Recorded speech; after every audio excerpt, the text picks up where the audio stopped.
Hi everyone, my name is Shivam Singh. I welcome you all on my YouTube channel UPSC feed.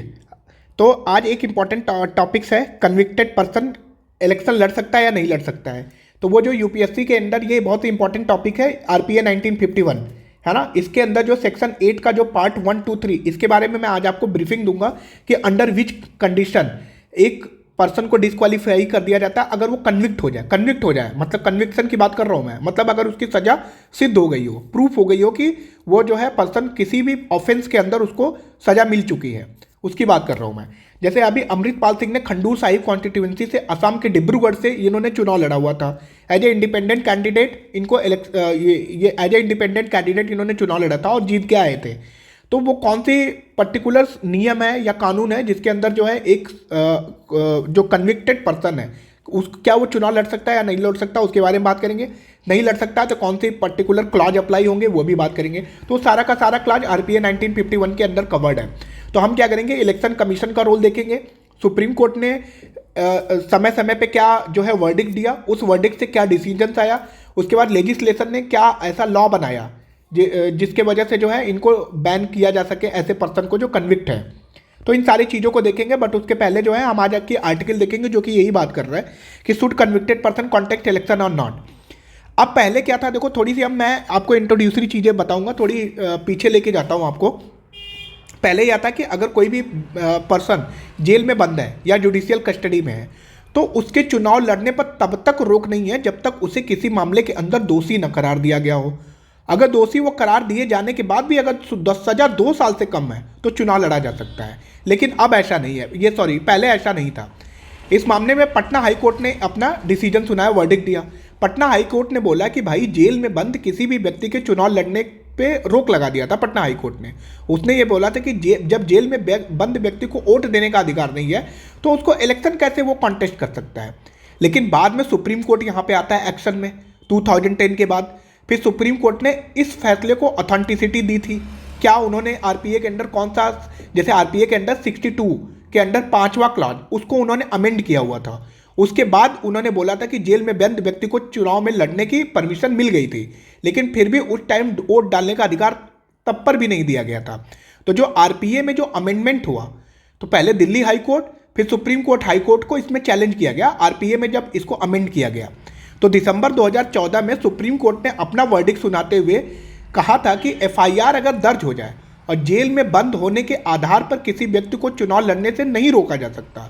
अगर किसी व्यक्ति को दोषी ठहराया गया है या अगर किसी ऑफेंस में उसको कन्विक्ट किया गया है और सजा भी उसकी सिद्ध हो गई है, सजा अनाउंस कर दी गई है, तो चुनाव लड़ने पर रोक लगाई जा सकती है। तो इतनी सारी चीज़ें आपको बैकग्राउंड में समझने की ज़रूरत थी। अब हम बैकग्राउंड तो समझ चुके, अब इसके बाद हमें समझना होगा कि आगे अब ये जो मुद्दा उठा है आज के टाइम में, जो पेपर में आया है ये मुद्दा, इसमें क्या बातें करी जा रही है। इसमें बातें ये करी जा रही है कि अश्विन उपाध्याय और उनकी टीम ने सुप्रीम कोर्ट के अंदर पिटीशन फाइल किया। उस पिटीशन फाइल करने के बाद उन्होंने कहा कि अगर कोई भी पर्सन कन्विक्ट हो जाए, कन्विक्शन की बात कर रहा हूँ मैं यार फिर से वापिस से, अगर कोई भी पर्सन कन्विक्ट हो जाए मतलब किसी भी सजा के अंदर दोषी पाया गया, तो उस पर्टिकुलर पर्सन को चुनाव लड़ने से ना सिर्फ बैन किया जाए अपितु या बट उसको, उस पर्सन को चुनाव लड़ने से लाइफ टाइम तक बैन कर देना चाहिए। ये बात है, ठीक है ना। तो एक क्वेश्चन होता है कि क्या जेल में कोई भी बंद व्यक्ति वोट दे सकता है। अगर कोई भी पर्सन है पर्टिकुलर, आपके मन में ये क्वेश्चन आया होगा। तो आरपीए का जो प्रोविजंस है उसमें है कि जुडिशियल कस्टडी में अगर कोई भी व्यक्ति है तो उसको वोट डालने का अधिकार नहीं है। तो आरपीए की जो धारा है 62 क्लॉज 5 उसके अनुसार जेल में बंद कोई भी व्यक्ति वोट नहीं डाल सकता। ये पर्टिकुलर रिमार्क आप नोट कर लेना अपना नोट्स में कि अगर जो आरपीए का जो ये 62 क्लॉज 5 के अंदर जेल में बंद कोई भी व्यक्ति वोट नहीं डाल सकता, फिर चाहे वो कस्टडी में हो या वो सजा काट रहा हो, ये दोनों चीज़ें हैं, समझ रहे हो ना। तो अगर किसी भी मान लो क्रिमिनल केसेस में उसको सजा 2 साल या 2 साल से ज़्यादा की होती है तो चुनाव लड़ने पर पाबंदी लग जाती है। तो ऐसे मामले में व्यक्ति को 6 साल तक चुनाव नहीं लड़ सकता। ये 6 साल की सज़ा खत्म होने के बाद गिने जाएंगे। मतलब अगर किसी व्यक्ति को 5 साल की सज़ा हुई है तो वो 11 साल तक चुनाव नहीं लड़ सकता। 6 ये और पहला ये 5 वो 11।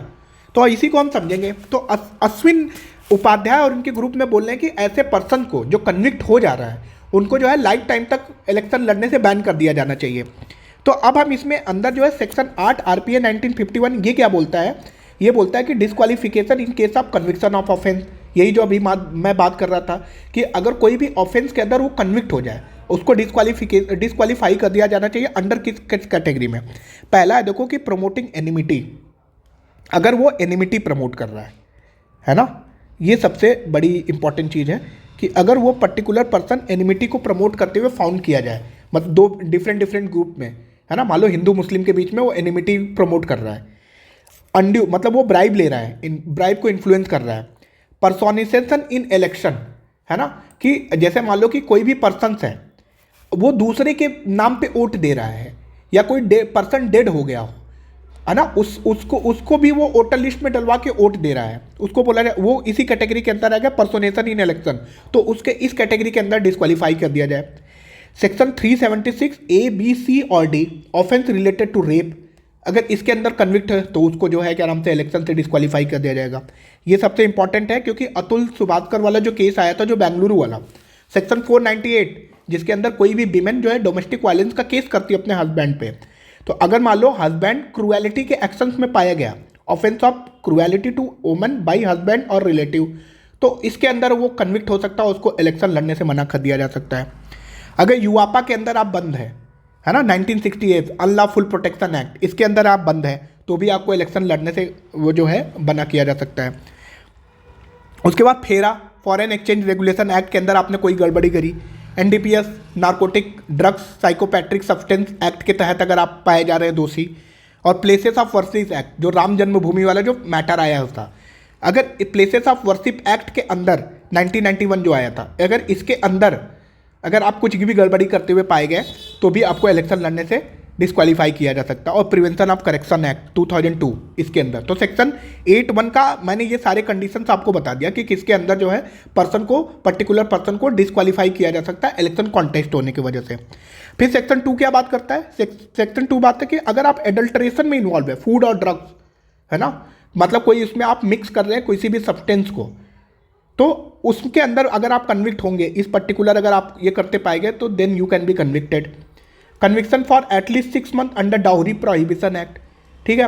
और कोई भी लॉ अगर होर्डिंग या प्रॉफिटरिंग को होल्ड कर रहा है बट आप ये चीज़ें चला रहे हैं अपने हिसाब से, होर्डिंग या प्रॉफिटरिंग का मतलब ये होता है कि सपोज दैट मार्केट में पोटैटो टोमेटो, मान लो एक एग्जाम्पल ले लो, पोटैटो या टोमेटो का आपने होल्ड कर लिया, अपने अंदर स्टॉक को पाइल अप कर दिया अपने अंदर स्टॉक, और मार्केट में उसकी शॉर्टेज है बट आपने स्टॉक पाइल करके रखा हुआ है ताकि इसकी प्राइस को इन्फ्लेट किया जा सके, प्राइस ज़्यादा से ज़्यादा बढ़ के मार्केट में सेल हो, आप इस पर्पज से आपने उसको होल्ड कर रहे हो। तो अगर आपको जो इसेंशियल कमोडिटी एक्ट 1951 है वो आपके ऊपर लागू करी जाएगी और उसके अंदर आप इस पर्टिकुलर सेक्शन 8(2) के अंदर आप कन्विक्ट किए जाएंगे, तो फिर आपको जो है यहाँ से डिस्क्वालीफाई किया जा जाएगा इलेक्शन लड़ने की वजह से। फिर सेक्शन 8(3) क्या बोलता है कि कन्विक्शन ऑफ कोई भी ऑफेंस के अंदर आप कन्विक्ट हो जाए, कोई भी प्रकार की जो है अगर आप पर्टिकुलर कोई भी प्रकार की चीज़ें अगर आप करते हुए पाए गए, अगर कोई भी सज़ा के अंदर, तो आप अगर आपको सज़ा कम से कम 2 साल की हुई है तो आपको डिस्क्वालीफाई किया जाएगा from the date of conviction, जिस डेट से आपका कन्विक्शन हुआ है, मतलब सज़ा प्रूफ हो गई है जिस पर्टिकुलर डेट पे, और shall be continued for a period of 6 year, 6 साल तक चलेगी, 6 साल ये और 2 साल ये, 8 साल तक आप टोटल नहीं लड़ पाएंगे इलेक्शन जो है।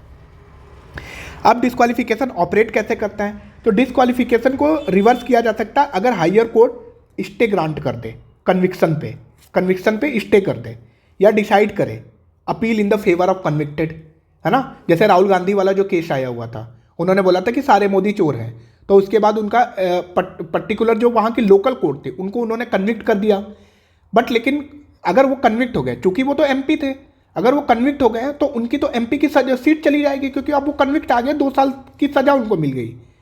तो इसके बाद उन्होंने जो है हायर कोर्ट में अपील किया, हायर कोर्ट ने क्या किया कि जो है क्या राहुल गांधी के हक में फैसला सुना दिया, फेवर में उनके फैसला सुना दिया, तो राहुल गांधी की सीट जाके बच गई, ठीक है।